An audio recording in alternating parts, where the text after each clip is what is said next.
Salut à toutes et à tous et bienvenue sur l'amour du maillot pour une nouvelle vidéo. Aujourd'hui, on va se faire une petite vidéo qui m'a été inspirée, voire même proposée par ma compagne. Aujourd'hui, on va parler des maillots de gardien. On va se concentrer sur les maillots de gardien au foot évidemment et on va comme d'habitude découper la vidéo en plusieurs parties. On va d'abord faire un bref rappel historique, ensuite je vais vous dire ce que je pense des maillots de gardien, vous parler un peu de la gestion des maillots de gardien dans ma collection et enfin vous donner mon top 5 all-time des maillots de gardien. Mais avant ça, deux choses. Pensez à vous abonner à la chaîne pour l'aider à grandir, c'est hyper important. Et puis surtout, si vous voulez vous faire plaisir avec des maillots de foot officiels, n'hésitez pas à aller faire un tour sur les liens affiliés en description, ça aide la chaîne et comme ça, vous avez de quoi vous faire plaisir. Alors déjà, le poste de gardien, il est tellement différent des autres postes qu'on dit souvent que les gardiens, ils jouent pas au même sport que les joueurs de champ. Déjà, ils ont le droit de prendre le ballon à la main, ils ont une zone qui leur est réservée, ils ont leur propre entraînement et évidemment, c'est pour ça que vous êtes là, ils ont leur propre tenue. Mais sachez que les gardiens, ils n'ont pas toujours eu leur propre maillot. C'est quelque chose qui est arrivé en 1909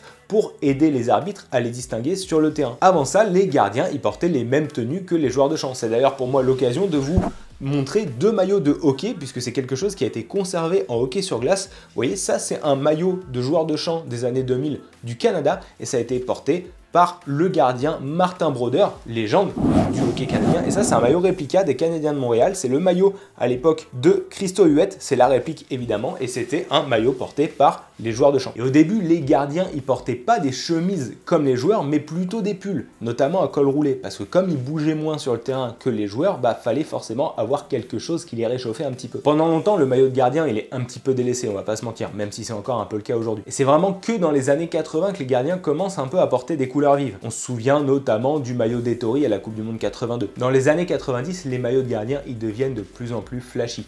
On le voit notamment sur des gardiens comme Higuita ou Schmeichel, mais aussi et surtout sur le Mexicain Campos. Et justement, à ce sujet, en 2017, il y a une étude qui a été conduite par le psychologue Harald Braham. Braham, il a prouvé qu'il valait mieux pour les gardiens porter des couleurs vives parce que ça attirait l'œil de l'attaquant. Inconsciemment, l'attaquant, il va être attiré par la tenue flashy du gardien et donc lui tirer dessus. Donc ce postulat qui dit que l'œil va être naturellement attiré par une couleur flashy, il va à l'encontre de ce qu'avait établi Lev Yashin, légende du football soviétique. Lev Yashin, il pensait complètement l'inverse. Il ne portait que des maillots noirs, d'ailleurs il avait été surnommé l'araignée noire, pour éviter de fournir à l'attaquant un point de repère visuel. Mais alors qu'est-ce que je pense de tout ça? Qu'est-ce que je pense des couleurs ou pas? Bon, moi je suis pas un spécialiste, je suis encore moins un gardien de but. Couleur ou pas couleur, peu m'importe. Je saurais pas vous dire s'il vaut mieux pour un gardien porter des couleurs vives ou des couleurs sombres. Le seul truc que je peux vous dire, c'est que je trouve que les marques, elles respectent pas du tout les gardiens de but. Les maillots de gardien, ils sont négligés 99% du temps et pas seulement à petite échelle. Souvent, vous savez, je critique des grosses marques comme Nike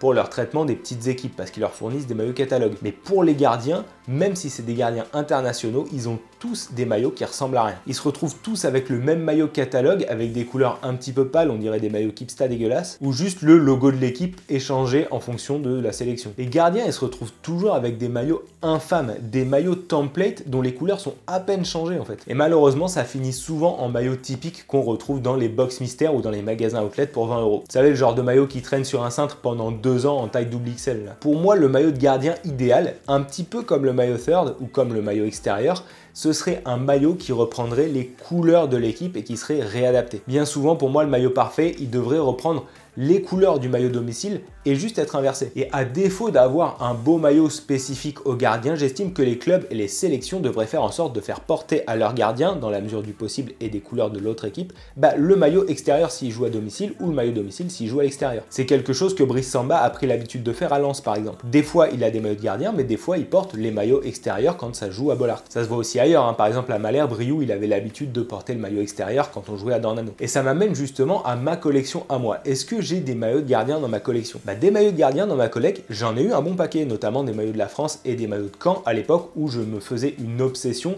d'avoir absolument tous les maillots de mes équipes. Sauf qu'avec le temps, je me suis rendu compte que ça m'apportait absolument rien d'avoir des maillots qui étaient des bêtes maillots catalogue et qui étaient même pas personnalisés. Du coup, aujourd'hui, dans ma collection de foot, les deux seuls maillots de gardien que j'ai, c'est les maillots que vous voyez à la caméra. Ce maillot-là de Vasco, il m'a été ramené du Brésil par un pote, Nicolas, et le maillot derrière moi, c'est le maillot de Flair saison 2010-2011 qui avait été porté par un autre pote, Nicolas, justement, à l'époque où il y jouait. Et ce maillot, il est intéressant parce qu'il a tout du maillot vraiment de district, hein. Bon, à l'époque, ça jouait en CFA2, maillot Ulsport, sponsor Charal dégueulasse. Par contre, ce que j'aimais bien, c'est que Flair jouait en rouge. Donc ils avaient un maillot de domicile rouge et l'autre couleur, c'était le blanc. Donc ils avaient les couleurs inversées à l'extérieur. Et les gardiens, ils avaient le droit à un maillot noir et rouge qui restait dans la veine des couleurs du club. Et ça, justement, je trouve que c'est un process qui est très intéressant et qui devrait être creusé par toutes les marques. Et justement, on va en reparler dans mon top 5 puisque je vais tout de suite vous donner mon top 5 des maillots de gardien all-time.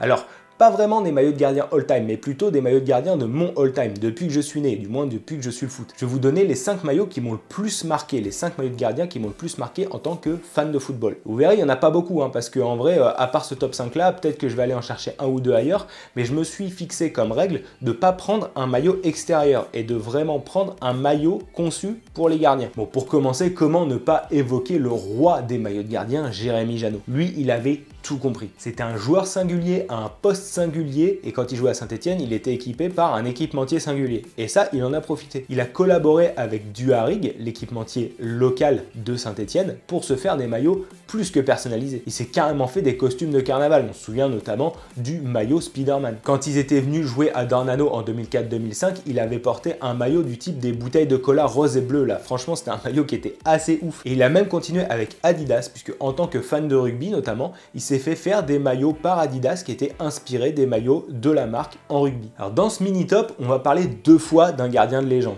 mais pour les bonnes raisons. Et on va commencer tout de suite en parlant de Gianluigi Buffon. Et comment ne pas citer son maillot loto de la Juve en 2002-2003. Ce maillot-là, il m'a vraiment marqué. Je sais pas si je le trouvais vraiment beau, d'ailleurs, je pense pas, parce qu'il était très flashy. Mais l'espèce de modèle rose avec les pointes sur les côtés et les espèces de motifs abdos qui étaient dessinés dessus, c'est vraiment, je pense, un maillot qui m'a marqué quand j'étais ado, quoi. C'était la dernière année de loto sur le maillot de la Juve avant l'arrivée de Nike. Et clairement, il faut se dire qu'en 2002, un homme qui porte du rose, bah, c'était vraiment pas admis. Mais un peu à l'italienne, loto, ils sont arrivés avec ce maillot que je trouvais, à l'image du gardien, quoi, vraiment incontournable. On arrive au numéro 3. Et le tout premier maillot chronologiquement dans ma vie où je me suis dit ce maillot-là, il est complètement fou, c'était le maillot de Barthez à l'Euro 2000. Jusqu'ici, les maillots de gardien, franchement, je m'en préoccupais vraiment pas. Je commençais à suivre le foot et les maillots de gardien, c'est pas quelque chose qui attirait vraiment mon œil. Même si je commençais quand même à avoir une sensibilité des maillots, mais je m'intéressais surtout aux maillots des joueurs de champ comme tout le monde. Et pour la toute première fois, quand j'ai vu le maillot de Barthez avec le dégradé argenté sur le maillot noir, je me suis dit waouh, il a un look de ouf. Alors c'est très années 2000 avec les motifs un peu futuristes comme ça. Aujourd'hui, c'est un gros maillot de ringard, mais franchement, à l'époque, il claquait trop. Et ce qui claquait encore plus, et ça je l'avais dans ma collection par contre, à l'époque, je collectionnais pas les maillots de foot, j'avais pas de maillot de foot, mon tout premier maillot de foot ça a été en 2001-2002. Par contre, j'avais les gants de Barthez. Et les gants de Barthez, en fait, ils reprenaient les motifs du maillot et franchement, je trouvais ça ouf. Adidas, ils avaient trop réussi leur coup sur ce coup-là. On va encore parler d'un France-Italie avec Barthez, mais un peu moins heureux cette fois, puisqu'on va reparler de Buffon et on va parler de son super maillot doré en finale de la Coupe du Monde 2006. Sur ce maillot-là, pour moi, tout est mythique. Le design qui reprend l'idée du maillot extérieur avec un col V qui laisse apparaître un autre maillot, la couleur dorée, il y a aussi le contexte, il y a le côté satiné qui est mi-kitsch, mi-iconique, et puis surtout, je revois Buffon embrasser la Coupe du Monde vêtu de ce maillot. Il me semble même qu'il y avait du doré sur ses gants. Ah, franchement, ça, c'est un maillot qui était vraiment fou. Petite mention spéciale aussi au même modèle, mais en bordeaux. Ça, c'était un maillot qui était pas mal aussi. Mais pour moi, le top du top des maillots de gardien de mon enfance, je l'ai redécouvert un petit peu sur le tard, mais en fait, on peut pas faire mieux. C'est le maillot de Taffarel en finale de la Coupe du Monde 98. Et pourquoi? Parce que je l'ai dit plus tôt, il reprend les couleurs du Brésil, mais de façon inversée. Le maillot Nike de Taffarel, vert un peu satiné avec les traits jaunes, dès qu'on le porte, on sait que c'est un maillot du Brésil. Et c'est ce qui fait la différence avec tous les maillots que j'ai cités précédemment. Les maillots, ils étaient jolis, mais il n'y en a pas un seul qui était aux couleurs de l'équipe, que ce soit club ou sélection. Là, le maillot de Taffarel, mais c'est tout simplement le négatif du maillot domicile, et ça marche à fond. Alors, il y a aussi eu des modèles orange de ce maillot, blanc et bleu aussi, ce qui était assez cool. Mais bon, le vert et jaune, d'autant plus que ça a quasiment pas été revu. Il me semble pas avoir vu Nike refaire un maillot couleur inversée comme ça. Pour moi, c'est quelque chose de quasiment unique. Il me semble pas que ça a été revu à l'échelle internationale, un maillot négatif comme ça, mais ça marche vraiment. Alors oui, il y a eu des maillots un peu marinières de la part de Nike pour l'équipe de France, pour les gardiens, des maillots rouge sur rouge ou gris sur noir. C'était pas mal, mais c'était pas les couleurs de l'équipe. Le maillot rouge sur rouge marinière, il aurait mérité d'avoir un peu de bleu marine par exemple. Une marinière rouge et bleu marine, je ne sais pas ce que ça aurait donné esthétiquement, ou même rouge-blanche avec un peu de bleu, mais ça aurait vraiment été les couleurs de l'équipe. Là, le maillot de Taffarel, on le voit, on se dit c'est un maillot du Brésil, il pète trop. En plus de ça, c'est resté dans les annales du sport. Donc ouais, pour ça, c'est vraiment pour moi le plus beau maillot de gardien de mon histoire de supporter. Mais vous, dites-moi surtout en commentaire s'il y a un maillot de gardien qui vous a marqué.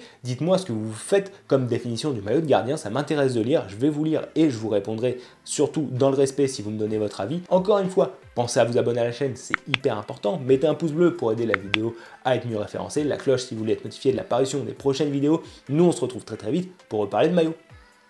Ciao!